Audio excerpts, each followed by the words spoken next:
नाशिक शहरामधील खड्ड्याचा मुद्दा सध्या गाजत असतानाच नाशिक महापालिका प्रशासनाला कोर्टात खेचण्याची तयारी सत्ताधारी भाजपचेच नगरसेवक दिनकर पाटील यांनी केली आहे।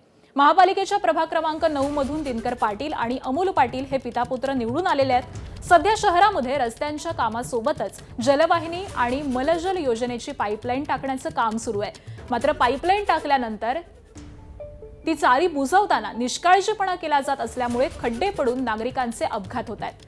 असेच खड्डे सातपूरच्या शिवाजीनगर परिसरामध्ये पडलेले होते। ते खड्डे बुजवण्याचं काम सुरू असताना नगरसेवक अमोल पाटील यांचा पाय रस्त्याचं दुभाजक आणि जेसीबी मध्ये अडकला। यात पायाला गंभीर दुखापत झालेली असून पायावरती शस्त्रक्रिया करण्यात आली आहे। मागील जवळपास 1 महिन्यापासून अमोल पाटील यांच्यावरती खासगी रुग्णालयामध्ये उपचार सुरू आहेत। त्यामुळे रस्त्याच्या दुरावस्था आणि अपघाताला नाशिक महापालिका प्रशासनाला जबाबदार धरत अमोल पाटील यांचे वडील दिनकर पाटील कोर्टात याचिका दाखल करणार आहेत।